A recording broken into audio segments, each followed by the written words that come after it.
मसीह यस्सु के जिंदा पाक और जलाली नाम में आप सब बहनों और भाइयों को बहुत बहुत सलाम। खुदावंद भला है, उसकी शफकत अब्दी है और उसकी वफादारी पुश्त दर पुश्त रहती है। मेरे साथ निकालिए पौलुस रसूल का खत रोमियो की कलीसिया के नाम, उसका 6वां बाब और उसकी 19वीं आयत खुदावंद के जिंदा कलाम में से हम तिलावत करेंगे। पौलुस रसूल का खत रोमियो की कलीसिया के नाम, उसका 6वां बाब और उसकी 19वीं आयत। और खुदावंद के जिंदा कलाम में यूं लिखा है, मैं तुम्हारी इंसानी कमजोरी के सबब से इंसानी तौर पर कहता हूं, जिस तरह तुमने अपने अज़ा बदकारी करने के लिए नापाकी और बदकारी की गुलामी के हवाले किए थे, उसी तरह अब अपने अज़ा पाक होने के लिए रास्तबाजी की गुलामी के हवाले कर दो। आमीन। पौलुस कहता है कि जिस तरह तुमने अपने अज़ा बदकारी करने के लिए नापाकी और बदकारी की गुलामी के हवाले किए थे, उसी तरह अब अपने अज़ा पाक होने के लिए रास्तबाजी की गुलामी के हवाले कर दो। अगर यूहन्ना रसूल की मार्फत अंजीली बयान पढ़ें तो वहां पर खुदावंद ने फरमाया कि जो कोई गुनाह करता है वो गुनाह का क्या है जी? गुलाम है। जो शख्स गुनाह कर रहा है और गुनाह की जिंदगी में आगे बढ़ रहा है, वो गुनाह का गुलाम है। और खुदावंद यीशु मसीह का इस जमीन पर आने का मकसद क्या था? कि गुनाहगार लोगों को गुनाह से आजाद कर, उनको गुनाहों से छुड़ाए, उनको गुनाहों से बचाए, उनको गुनाहों की जिंदगी से निकाल कर, उनको मौत की राहों से निकाल कर जिंदगी की शाहराह और राहों पर डाल दे और उनको हमेशा की जिंदगी का वारिस बना दे। खुदावंद यीशु मसीह ने फरमाया, मैं इसलिए आया। चोर के ताल्लुक से लिखा है, खुदावंद ने कहा कि चोर इसलिए आता है ताकि मार डाले, हलाक करे, लेकिन मैं इसलिए आया ताकि वो जिंदगी पाए और कसरत की। तो क्राइस्ट जो है, यीशु मसीह मुझे और आपको हमेशा की जिंदगी देने, कसरत की जिंदगी देने के लिए आया। और पौलुस 2 तरह की जिंदगियों का जिक्र करता है। एक वो जिंदगी जो गुनाह के ताबे रहकर गुजारी जाती है, उसमें हम अपने ख्यालों को, अपनी सोचों को, अपने दिलों को, अपनी बॉडी के हर एक ऑर्गन को गुनाह के सुपुर्द कर देते, अपनी आंखों को, अपने कानों को पेश कर देते हैं कि वो ऐबजोई सुने, अपने मुंह को पेश कर देते हैं कि वो ऐबजोई करे, अपने ज़हन को शैतान के ताबे कर देते हैं कि वो बुरे मंसूबे बनाए, और हम अपने हाथों को, अपने पैरों को शैतान के सुपुर्द कर देते हैं कि वो बुरे कामों में इन्वॉल्व हो जाएं और ऐसे काम करें जिससे खुदा के नाम की तहकीर होती है। पौलुस ने अपने खतूत के अंदर कई किस्म के गुनाहों का जिक्र किया है। शराब नोशी का उसने जिक्र किया है, उसने ज़नाकारी का, हरामकारी का जिक्र किया है। आज दुनियादारी के अंदर फंस चुकी है बुरी तरह से। आज मसीही लोग जो अपने आप को मसीही कहते हैं, अगर आप उनकी लाइफ की रूटीन को, डेली रूटीन को चेक करें तो आपको एहसास होगा कि वो किस सेंस में अपने आप को ईमानदार समझते हैं। एक बहन, एक भाई शाम के वक्त में इबादत में आता है और वो बड़ी मजबूरी और लाचारी से आता है। कैसे आता है जी? मजबूरी और लाचारी से। हुए मास्टर जी बजाई जा रहे ने ढोलक, गीत गाई जा रहे ने, लगता मैंने जाना ही पैना, और बड़ी मुश्किल से गिरते पड़ते आगे बैठ जाते हैं। आधी इबादत में एंड पे पहुंच जाते हैं और थोड़ी देर वो इधर उधर देखते हैं। उनका जहन चूंकि इबादत में होता नहीं, क्योंकि वो शुरू से इबादत में है ही नहीं। उनका ध्यान तो पीछे किसी और चीज में लगा हुआ था। हो सकता है वो खबरें सुन रहे हो सकता है क्रिकेट मैच देख रहे हो सकता है कोई किसी जगह से शॉपिंग करके आ रहे हो, या किसी अपने दोस्त के साथ बैठ के ताश पीट रहे हो, या हो सकता है 2 बहनें फोन के ऊपर एक दूसरे की ऐब जोइयां कर रही हो, अपनी फैमिली के बारे में बता रही हो। मेरी सस मैनू ऐ कहंदी है ते वो कहंदी तेरी सस ते फिर भी चंगी है, मेरी तो बिल्कुल ही की दसां उहदे बारे च। ऐसे लोग जब दुआ में उठकर आएंगे, उनका ध्यान कहाँ कलाम पे लगेगा? उनका ध्यान कहाँ परस्तिश पे लगेगा? ज़बूर नवीस कहता है, मैं खुश होया जदों मैनू आखन लगे कि आओ यहोवा दे घर चलिए। एक ऐसा शख्स जिसको 2 दिन पहले से बताया गया है कि कल यहाँ पर इबादत होनी है, या 2 दिन के बाद यहाँ पर इबादत होनी है, आपने बाजी जरूर आना है, आपने भाई जरूर आना है। उसके लिए जरूरी है कि वो घर से दुआ करके आए कि खुदावंद आज तू मुझे बरकत देना। यबीज ने दुआ की, तवारीख की किताब पढ़े तो वहां पर लिखा है, ए खुदावंद तू मुझे वाकई बरकत दे। कौन सी बरकत दे जी? वाकई बरकत दे। कई बार हम आ जाते हैं, हम बरकत लेने के लिए आते नहीं, हम अपने मुंह से कह रहे होते हैं कि हम बरकत लेने के लिए आए हैं। ना तो हमारा जहन बरकत लेने के लिए तैयार होता है, ना ही हम बातनी तौर पर ईमान पर उस जगह पर खड़े होते हैं जहां पर हमें बरकत मिल सकती है। उस औरत ने यह कहा कि जब मैं उसको छू लूंगी, आमीन, जब मैं उसको छू लूंगी तो मैं अच्छी हो जाऊंगी। वो घर से दुआ करके निकली थी। उसका ईमान था, उसने यीशु की बाबत सुन रखा था, वो यीशु को जानती थी।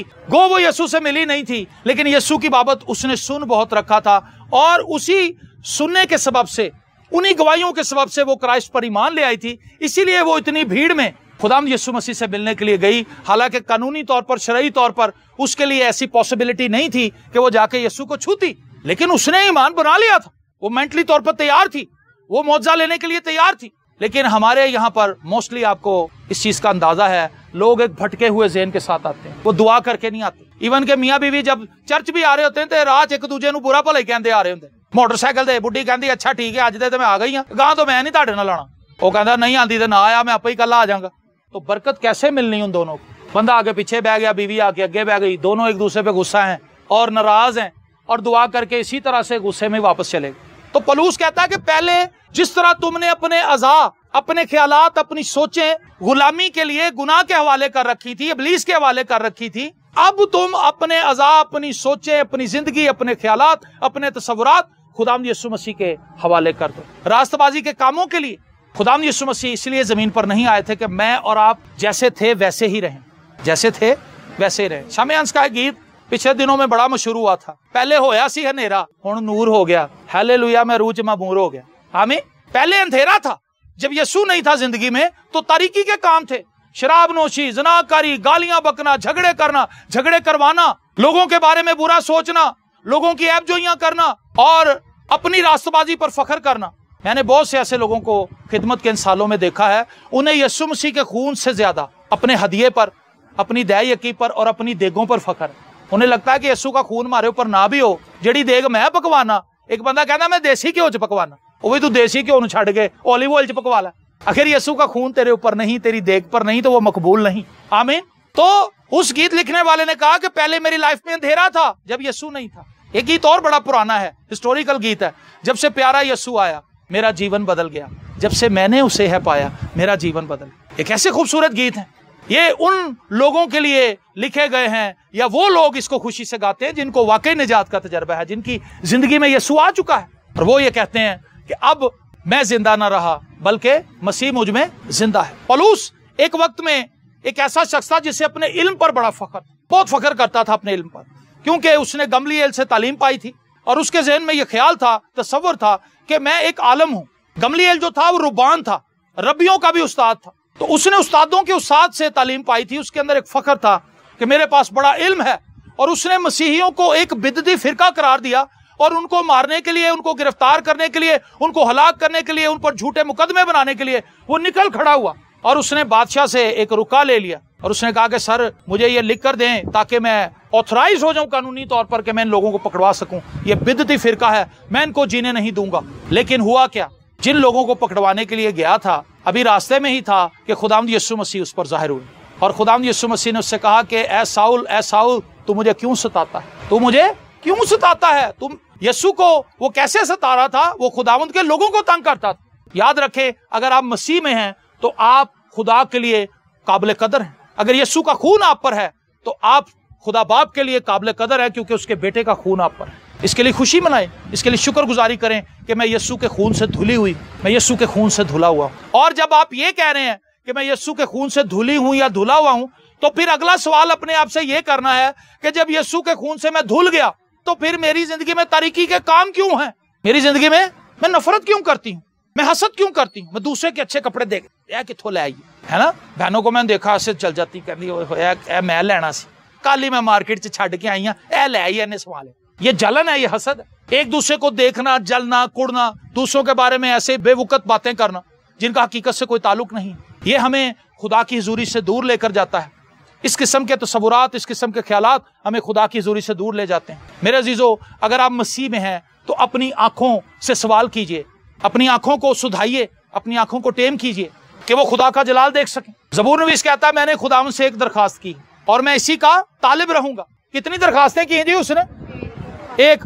मैंने खुदावंद से एक दरखास्त की है और मैं इसी का तालिब रहूंगा कि मैं उम्र भर खुदावंद के घर में रहूं और उसके जमाल को देखूं और उसकी हुजूरी में इस्तफसार किया करूं। लो जी, एक ख्वाहिश है, एक ख्वाहिश सब पे भारी है कि खुदावंद मैं तुझे देखना चाहता हूँ, मैं तेरी हुजूरी में रहना चाहता हूँ, मैं तेरी रफाकत में रहना चाहता हूँ, मैं तेरे हुजूर चलना चाहता हूँ। हनूक के ताल्लुक से लिखा है वो खुदावंद के साथ चलता रहा और उठा लिया गया। जो खुदा के साथ चलते हैं वो ही उठाए जाएंगे। आमीन।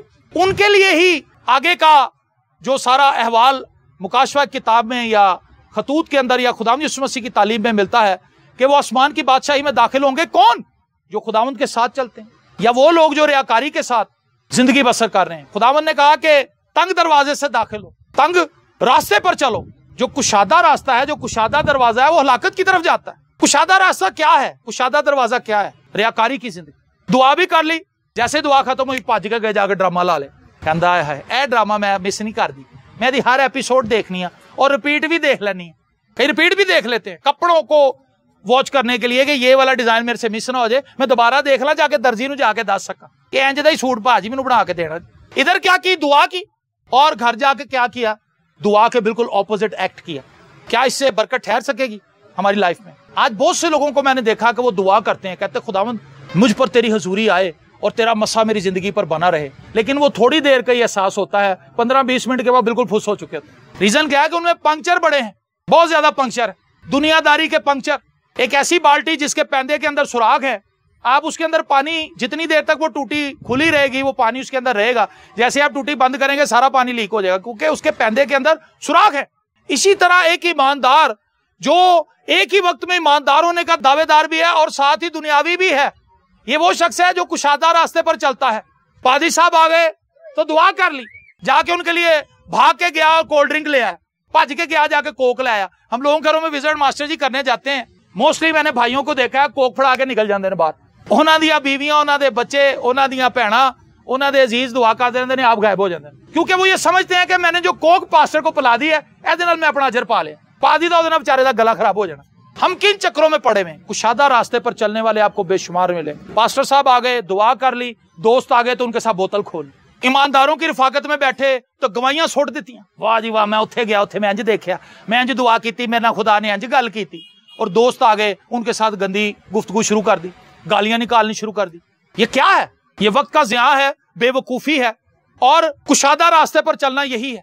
आज दुनिया बेशुमार है, कई लोगों के अंदर फख्र है, हमने चर्च के अंदर टाइलें लगवाई, हमने चर्च के अंदर ठंडे पानी की मशीन लगवा के दी, हमने कारपेट बिछवाया, फख्र है लोगों में। जब यीशु का खून आप पर नहीं है तो ये सारी चीजें बेकार। तो पौलुस कहता है कि हमने पहले अपना जिस्म, अपने ख्यालात, अपनी सोचे, अपनी जिंदगी शैतान के हवाले कर रखी थी, गुनाह के हवाले कर रखी, लेकिन अब वो ये सवाल करता है, वो ये तालीम देता है, अगर अब तुम मसीह में आ गए हो तो फिर तुम्हारे अज़ा शैतान के अज़ा कैसे हो सकते हैं? वो खुद कहता है, क्या मैं अपने अज़ा कस्बी के अज़ा होने के लिए दे दूं? ऐसा नहीं हो सकता। यूसुफ से जब उस औरत ने कहा, उसको गलत मशवरा दिया, उसके साथ हरामकारी करने की कोशिश की, तो यूसुफ वहां से भाग गया, क्योंकि वो एक ईमानदार था, वो खुदा परस्त था, वो खुदा से डरता था, वो उस गुनाह में इन्वॉल्व नहीं हुआ। उसके पास एक अच्छा मौका था, लेकिन उसने ये जाना, उसके पास ये तालीम मौजूद थी कि ये औरत जो मशवरा मुझे दे रही है, जिस बात के लिए उकसा रही है, ये मुझे जहन्नम का वारिस बनाएगी और ये खुदा की हजूरी को, खुदा के मंसूबे को मेरी लाइफ से दूर कर देगी। मैं इसकी बात नहीं मानूंगा। मेरे अजीजों, बतौर मसीही क्या हमारे अंदर इतनी शनाख्त है, हमारे अंदर इतनी परख है कि मैंने ये काम नहीं करना। शमसून के ताल्लुक से आप जानते हैं शमसून क्या था? शमसून खुदा का नजीर था, खुदा का अहद था उसके साथ, और उसकी कुव्वत के चर्चे और तस्करे कौन नहीं जानते। वो कुव्वत वाला क्यों था? क्योंकि खुदा के साथ उसका अहद था, खुदा के साथ उसकी एक रफाकत थी, खुदा के साथ उसकी कमिटमेंट थी, खुदा का बरगुजीदा था, खुदा ने उसको चुना था और खुदा ने उसको अपने काम के लिए, अपने मंसूबे के लिए मुख्तस किया था। लेकिन हुआ क्या? एक वक्त में उसने एक औरत के पीछे, जिसको वो पसंद करता था, शायद वो बहुत खूबसूरत हो। मैं हमेशा लोगों को ये बताता हूं, गुनाह हमेशा खूबसूरत रैपिंग में आपके पास आता है। गुनाह कभी आम कोटिंग के अंदर आपके पास नहीं आएगा, गुनाह बड़ी अच्छी रैपिंग में आएगा। आपको लगेगा कि ये खुदा ही मेरी मदद कर रहा है, ये काम मैं कर लेता हूं। लेकिन याद रखें, वो चीजें जिनसे आपको बरकत मिलनी है, वो हमेशा मुश्किल रास्ते में से गुजर के आपके पास आएंगी, और वो आपको ओड लगेंगी, वो आपको अजीब लगेंगी। आप कहेंगे ये मैं नहीं कर सकता, है बड़ा मुश्किल काम है, लेकिन असल में खुदा का मंसूबा वही है। आप बाइबल मुकद्दस को पढ़ें एक स्टूडेंट की हैसियत से, पुराने अहदनामे को, नए अहदनामे को, आपको जा बजा यही चीज गालिब आती हुई नजर आएगी कि जब खुदा अपने लोगों को बरकत देने के लिए बुलाता है तो उन्हें मुश्किल में से गुजारता है, उनको मुश्किल में से गुजारता है। और शैतान क्या करता है? वो हमारे लिए बड़ी आसानियां पैदा कर, कहता बस तू इंज ही करना है, बस बोतल कोट चला ते जाके चुप करके अखबार च लपेट के अज बंदे नू फड़ा, वो तेनू पैसे फड़ा देगा ते तू घर आ जी। ना सारा महीना नौकरी ते जाना, ना कोई काम, ना कोई काज, बाद चो ऐश कर, एक बोतल डेली दी बस तू पहुंचानी। और बंदा कहता वाकई काम सही, और वो शुरू हो जाता है। और वो शुरू हो जाता है, पैसे कमाने लगता है, नित नए मोबाइल उसके पास आ जाते हैं, मोटरसाइकिल पुरानी बेच के नई ले लेता है, थोड़े दिन की याशी होती है, फिर थोड़े दिन बाद छापा पैंदा, सारे महल्लेदारां नूं पता चल अच्छा अच्छा अच्छा अच्छा ਇਹ ਗੱਲ ਸੀ, शराबां बेच रहा सी, और फिर वो जिन्ना पैसा कमाया हुंदा वो पुलिस नूं रिश्वत देण च निकल जाता, तो फिर 0 मीटर होकर उत्थे ही खलोता हुंदा जिथों टुरिया सी। और अगर वो मुश्किल रास्ता अपनाता, तंग रास्ते में से जाता कि खुदा मैं मेहनत करूंगा, बाइबल मुकद्दस में लिखा है मेहनती का हाथ दौलतमंद बनाता है। जो शख्स मेहनत करने के लिए तैयार है वो माइंड बना चुका है कि मैंने अमीर भी होना है। जो शख्स मेहनत करने के लिए तैयार नहीं, उसकी दौलत भी ऐसी ही है, किसी वक्त भी पर लगा के उड़ जाएगी, क्योंकि उसने उसको मेहनत से नहीं कमाया, उसने उसको गैर जरायों से कमाया है, गलत तरीकों से कमाया है, जो खुदा के कलाम के मुताबिक नहीं है। और जो चीज खुदा के कलाम के मुताबिक नहीं, उसको पायदारी है ही नहीं, उसको कयाम है ही नहीं, उसको दवाम है ही नहीं। जो चीज कलाम के मुताबिक है वो स्टे करेगी। आमीन। सो मैं आपको ये बात सिखाना चाहता हूं कि अगर आप खुदावंद में आ चुके हैं, अपनी हिफाजत करें, अपनी हिफाजत करें, क्योंकि आप पर यीशु मसीह का खून है। मैं हमेशा ये बात बताता हूं, जिस शख्स ने सफेद लट्ठे का सूट पहना हो, सड़क पे जा रहा हो, वो कभी बेहतियाती से नहीं चलता, थोड़ा संभल के चलता है। जो चिक्कड़ आंदा राम राम नाल जाना, बेदा किछो मोटरसाइकिल ते नहीं आ रही, गड्डी ते नहीं आ रही, इन्हें छपक्का मार के मैनू सारा ही लपेट जाना, बड़ा मोहतात होके बड़ा ऐसे सिलवटों को सेट करके बैठ, क्योंकि उसके कपड़े ऐसे हैं। एक लट्ठे का सूट जिसकी कोई वैल्यू ही नहीं है, उसके लिए हम इतने ज्यादा मोहतात हैं। एक रास्तबाजी जो यीशु मसीह के खून के वसीले से मुफ्त में मिली है, जो हमें दुनिया की किसी भी काम से, किसी भी दौलत से मिल ही नहीं सकती, उसके बारे में बिल्कुल गैर मोहतात। कभी इन बातों पर आपने गौर किया? नौजवान बेटियां यहाँ पर बैठी हुई हैं, नौजवान बेटे हैं यहाँ पे, बुजुर्ग हैं, मेरी हम उम्र बहनें यहाँ पर हैं, मुझसे बड़ी उम्र की बहनें हैं, भाई यहाँ पे। कभी हमने इन चीजों के ऊपर गौर नहीं किया, हमने कभी इन चीजों को सोचा नहीं कि वो रास्तबाजी जो मसीह में मुझे मुफ्त मिली है, मैंने इसमें कायम रहना है। कुलसियों के खत के अंदर दूसरे बाप में लिखा है, जिस तरह तुमने मसीह यीशु खुदावंद को कबूल किया, उसी तरह उसमें चलते रहो, उसमें जड़ पकड़ो, उसमें तामीर होते जाओ, ईमान के साथ शुक्रगुजारी करते रहो। हम ना तो मसीह में तामीर हुए हैं, ना ही हमने मसीह में अपनी जड़ों को मजबूत किया। हमारा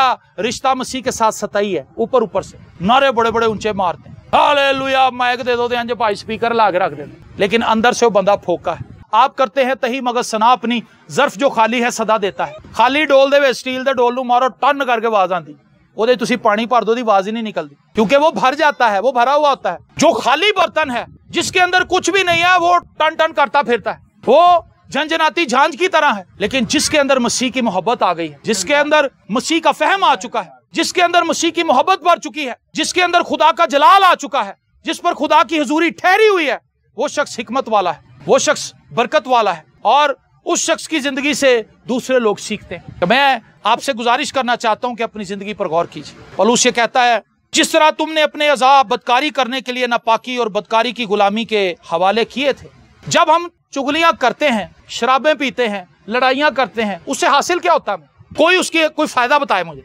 चुगली का, लड़ाई का कोई फायदा, शराब पीने का कोई फायदा, ताश खेलने का कोई फायदा, जुआ खेलने का कोई फायदा, सास से हसद करने का कोई फायदा, बहू को नीचा समझने का कोई फायदा है इन चीजों का? कोई फायदा नहीं। पौलुस कहता हम पहले यही काम कर रहे थे और हमने अपने अज़ा इन्हीं कामों के लिए दिए हुए थे, लेकिन अब वो ये कहता है उसी तरह अब अपने अज़ा पाक होने के लिए रास्तबाजी की गुलामी के हवाले कर दो। Praise the Lord. वही पैर जिनके ऊपर आप फ्लोर पे जाते हैं और डांस करते हैं, जिदा डांस करते सारे पीछे पीछे हो जाते, कहते यार एनू कर लैन दो, एनू कर लैन दो, बहुत आता है। उन्हीं पैरों के साथ आप अंजील सुनाने जाएंगे, उन्हीं पैरों को आप खुदावंद के हवाले कर दें। खुदावंद इन पैरों से मैं गवाही सुनाने के लिए जाऊंगा कि मेरे यीशु ने मुझे गुनाहों से निकालकर जिंदगी में दाखिल कर दिया। वो आंखें जिनसे हम 24 घंटे टीवी देखते रहे, मोबाइल देखते रहे, हमारी आंखें भरती नहीं, हम उन आंखों को खुदावंद के सपोर्ट कर, उन कानों को, इन हाथों पैरों को, अपने दिल को खुदावंद के सपोर्ट कर दें। और खुदा क्या करेगा? इनसे बेहतरीन काम करेगा। जब आप खुदावंद के जोर घुटने टिकाएंगे, दुआ करेंगे,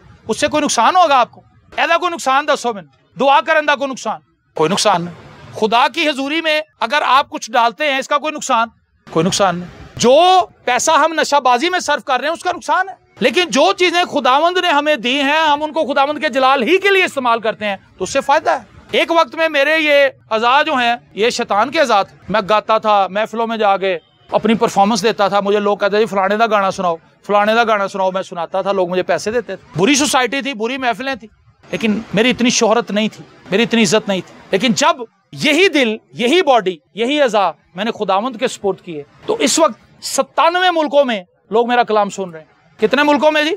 97 मुल्कों में, 97 कंट्रीज में। आप जाके यूट्यूब पे लिखें शहजाद इलियास लिख दें, पास्टर शहजाद इलियास लिख दें, शहजाद इलियास लिख दें खाली, वहां पर आपको 535 सरमन मिलेंगे जो सिर्फ उर्दू के हैं, पंजाबी के निकाल के। अगर आप पंजाबी के डाल लेंगे तो वो 600 से ऊपर चले जाएंगे। ये हर गुजरने वाले दिन के साथ इनकी तादाद बढ़ रही है। उसकी रीजन क्या है? खुदा मुझे कहीं ना कहीं ले जाता है, मैं कलाम सुनाता हूँ और फिर हम उसको यूट्यूब पर अपलोड करते हैं। जब यूट्यूब पर अपलोड करते हैं तो पूरी दुनिया से हमें इसका फीडबैक आता है, जहां उर्दू समझने वाले लोग, और हैरान कुन गवाहियां मिल रही हैं। अपना बदन, अपनी जुबान, अपने ख्यालात, अपने तसव्वुरात, अपनी सोचे खुदावंद के सबूत करने से मुझे फायदा हुआ कि खुदावंद ने मुझे पूरी दुनिया में मशहूर कर दी। एक वक्त में सिर्फ लाहौर के अंदर ही गाता था, कभी किसी महफिल में, कभी किसी शादी पे, कभी किसी घर में जाग गा ली, बस यही था। और लाइफ के अंदर कोई खुशी भी नहीं थी। लेकिन जब से खुदावंद की खिदमत कर रहे हैं, बड़ी बरकत है, दिली सुकून है, ज़हनी सुकून है, आराम है। और बहुत से लोग जो दुख के अंदर हैं, तकलीफ के अंदर है, मुसीबत के अंदर है, जब हम उन्हें कलाम सुनाते हैं, उन्हें खुदा के कलाम की बाबत बताते हैं, वो तसल्ली पाते हैं। यकीन करें, खुदा का कलाम तसल्ली देता है। खुदा का कलाम गुनाहगार लोगों को इस बात की तंबीह करता है कि उन्हें तौबा की जरूरत है, इंतबाह देता है उन्हें कि उन्हें तौबा करनी है। मैं आपसे इस बात की आज अपील करना चाहता हूँ, आज रात अपनी जिंदगियों पर गौर कीजिए। क्या हम इसी तरह जिंदगी गुजारेंगे? याद रखें, किसी की उम्र यहाँ पर 25 साल है, किसी की 15 साल है, किसी की 40 है, किसी की 50 है, किसी की 60-70 भी हो सकती। लेकिन अगर आप इन सालों पर गौर करें तो ये चुटकी बजाकर निकले। 70 वरे की, 80 वरे की, आखिर नू फिर भी फना। जो लोग ज्यादा उम्र के उनसे आप पूछे, वो कहते यार इंज लगता जिवें अपने दोस्तों नाल बंटे खेड रहा ते वाल चिट्टे हो गए, बुढ़ा हो गए। ये ख्याल की तरह, हमारी उम्र ख्याल की तरह गुजर जाती है। जैसे बादल फटकर गायब हो जाते हैं, इसी तरह इंसान की जिंदगी है। ज़बूर में इसे कहता है, जैसे बादल एकदम आते हैं, बच्चा पैदा है जी, मुंडा होया उन्होंने घर, अच्छा बच्चा पैदा होता है, बड़ा होता है, उसकी जिंदगी गुजरती, बूढ़ा होकर मर जाता है। लेकिन वो शख्स जो खुदावंद में है, लिखा है सादक की याद हमेशा कायम रहती। पतरस को आसमान पर गए हुए सदियां बीत चुकी, लेकिन आज भी उसका तस्करा होता है। पौलुस को इस जमीन से गए हुए सदियां गुजर चुकी, लेकिन जब हम उसकी बातें पढ़ते हैं, उसकी जिंदगी के अहवाल को जानते हैं, हमारा दिल जोश से भर जाता है। क्यों? क्योंकि इन्होंने अपनी जिंदगियां खुदावंद के सुपुर्द कर रखी। साधु सुंदर सिंह यीशु के पास जब आता है, फिर किसी चीज का उसे होश ही नहीं रहता। नंगे पैर, सख्त सर्दियों के अंदर, जलती धूप के अंदर, तपती हुई सड़कों के ऊपर नंगे पैर चलता है, जहां जाता है लहू बखेरता जाता है। उसको जूती का भी कोई अता पता नहीं था। ऐसा भी नहीं था कि अनपढ़ था, जाहिल था, सब चीजों की समझ थी। अंग्रेजी बोलता था, अंग्रेजी पढ़ लेता था, अंग्रेजी समझ लेता था। उसने यूरोप के अंदर जाकर कलाम सुनाया, गोरों को जाकर कलाम उसने सुनाया, गोरे उसको मानते हैं। रीजन सिर्फ एक थी, उसने अपनी लाइफ को डेडिकेट कर दिया था खुदावंद। भाई भक्त सिंह इंजीनियर था और बड़ा पैसा कमा सकता था, लेकिन खुदावंद उसको कनाडा से लेकर आया। कनाडा में इंजीनियर बनने के लिए गया था। मसीहियों को अच्छा नहीं समझता था, लेकिन जब मसीह उसकी जिंदगी में जाहिर हुआ, जब क्राइस्ट ने अपने चेहरे का नूर उस पर चमकाया, तो उसने अपनी जिंदगी खुदावंद को दी। बतौर इंजीनियर यहाँ पर आया था, लेकिन एज ए इंजीनियर उसने यहाँ पर काम नहीं किया, बतौर खादम काम किया और बड़े दुख सहे मसीह के लिए, और एक जबरदस्त कलीसिया बनाई उसने। मेरे अजीजों, हम इतने सालों से मसीही होने के दावेदार हैं, हम क्या कर रहे हैं? हम क्या कर रहे हैं? ये सवाल अपने आप से करें। बेटियां अपने आप से सवाल पूछें, जवान अपने आप से सवाल पूछें, बुजुर्ग अपने आप से सवाल पूछें। एक आखिरी बात मैं आपको बताकर इसको क्लोज करूंगा, और मैंने गालिबन पहले भी ये चीज यहाँ पर डिस्कस की आपके साथ। एक बच्चा अपने दोस्तों के साथ खेल रहा था, और खेलते खेलते गांव के साथ जो जंगल था, वो जंगल में दाखिल हो। उसके दोस्त कहने लगे हमें आगे नहीं जाना चाहिए, क्योंकि आगे जंगली दरिंदे हैं, हमारे माँ बाप ने मना किया कि जंगल में आगे नहीं जाना। उसने कहा कि नहीं, मैं उस नदी के पास जरूर जाऊंगा, आज मुझे मौका मिल गया है, तुमने जाना है तो जाओ, नहीं जाना तो ना जाओ। वो सारे दोस्त डर के पीछे चले गए, लेकिन वो आगे निकल। जब वो आगे बढ़ा, उस नदी को देखा जो जंगल में से होकर आती थी, तो थोड़ी देर वो वहां बैठा, उसने नदी का पानी पिया, पैर डुबोए, थोड़ी देर वहां पे एंजॉय किया। उसके बाद जब उसे एहसास हुआ कि मुझे काफी वक्त हो गया, वो वापस आने लगा। जब वो वापस आने लगा तो उसने एक दरख्त के नीचे एक छोटी सी थैली देखी। उस थैली का मुंह खुला था, उसके अंदर कुछ रंगीन पत्थर पड़े थे। जब उसने वो देखा तो वो बड़ा फैसिनेट हुआ। उसने कहा कि ये तो कमाल की चीज लगती कोई, और उसने उसको पकड़ लिया। इधर उधर देखा, वहां पे कोई नहीं था। उसने कहा इनको मैं अपने घर ले जाऊंगा और अपने दोस्तों को दिखाऊंगा। और जब वो वापस आ रहा था, चूंकि वो बच्चा था, ज़हनी तौर पर क्या था, वो बच्चा था, उसने रास्ते में देखा कौवा बैठा शाख पर। उसने वो बीच में से पत्थर निकाला, कौवे को मारा, नदी के अंदर मेंढक को मारा, और वो खेलता रहा, दरख्तों पे निशाने लगाता रहा। जब वो अपने घर पहुंचा तो वो इतने से रह गए थे, वो सारे पत्थर वेस्ट कर आया था। और जब वो घर आया, उसने आके उस जगह पर रखा, तो उसके बाप का दोस्त जो कि जोहरी था, जूलर था, उसने कहा कि बेटा ये क्या थैली के अंदर तुम लेके आए? उसने कहा कि जी ये कुछ पत्थर मुझे मिले थे रास्ते में से, मैं खेलने गया था तो ये मुझे मिल गए। उसने कहा बेटा दिखाओ। जब उसने वो देखे तो वो पत्थर कीमती हीरे थे। उसने कहा बेटा ये तो बड़े कीमती हीरे और ये इतने कीमती हैं कि ये आपकी काया पलट देंगे, तो आप अमीर बन जाओगे। उसने उसके बाप को मुबारक करने का भी तेरा मुंडा तो हीरे लब ले आया, तुसी तो अमीर हो जाओगे। और वो बच्चा रोने लगा। तो उसके अंकल ने उससे पूछा, उसने कहा बेटा मैंने तो इतनी खुशी की बात बताई है, आप रो रहे हो? उसने कहा जी रो मैं इसलिए रहा हूं कि ये थैली इन हीरों से भरी हुई थी, लेकिन मैंने सारे जाया कर। आपको जिंदगी के जो अयाम मिले हैं वो सब इन कीमती हीरों की तरह। हमने सो के गुजार दिए, हमने फुटबॉल के मैचों में गुजार दिए, हमने ताशपत्ती फेंकने में गुजार दिए, हमने कड़वा पानी पीने में गुजार दिए। इस नायाब वक्त को हमने किन किन फजूल कामों में जाया कर दिया। लेकिन अब आपके पास वक्त थोड़ा है। मैंने जब खिदमत शुरू की थी मेरी उम्र 18 साल थी, कितनी उम्र थी जी? अब मैं 42वें साल में हूँ, तकरीबन 24 साल हो गए मुझे कलाम सुनाते हुए। तो 24 सालों में मेरे पास एक अच्छा मौका था। मैं अब भी कहता हूं कि मुझे 18 साल से पहले तौबा करनी चाहिए, काश मैं पहले तौबा कर लेता। लेकिन मैं हर रोज अपने आप से बात करता हूं, हर रोज मैं अपने आप को बात समझाता हूं कि तेरे पास वक्त थोड़ा है, जितनी खुदावंद के काम में जोर मार सकता है मार ले। आमीन। हम क्यों ये सोचते रहते हैं कि अभी बड़ा वक्त, आपको पता भी नहीं चलना जब ये वक्त आपके हाथ से निकल जाए। उस छोटे बच्चे ने कहा काश मैं वो सारे हीरे बचा लेता तो आज हमारे पास बड़ी मालो दौलत हो। ये जो जवानी के अयाम आपके हैं, अगर आप जवानी के दिनों में खुदावंद के पास आ जाएं और खुदावंद के सुपुर्द अपनी जवानी को कर दें, क्या ही बात। गर जवानी तौबा करजम शेवाए पैगंबरी वक्त पीरी गुर्गे जालम मेशवत परहेजगार। किसी को गया भाई साहब ने की बोले, ये एक फारसी का शेर है जिसका मतलब है वक्त पीरी गुर्गे जालम, ये इसका उसकी दूसरी लड़ी है। गर जवानी तौबा करजम शेवाए पैगंबरी, अगर जवानी के दिनों में तू तौबा करेगा तो ये पैगंबरों का शेवा है। वक्त पीरी गुर्गे जालम, बुढ़ापे के वक्त में गुर्गे जालम कहते हैं भेड़िए को। बुढ़ापे के अंदर तो भेड़िया भी जो नो ही नहीं रहने होते पंजा मारन लई, दांदों दे टुट गए ने, फिर वो तस्बीह फड़ के बह जाता hallelujah hallelujah praise the Lord praise. कहता मैं किथे चले अब्बा जी? मैं जरा चर्च चला वा, उथे ढोल आके सो गया, क्योंकि जवानी में उसने दुआ करने की आदत तो डाली नहीं थी अपने आप। अब बुढ़ापे में भी खराटा ही मार रहा है चर्च में आके। वक्त पीरी गुर्गे जालम, आम का गूदा तो हमने शैतान को खिला दिया, तो गिटका ले गए खुदा को ला जाने।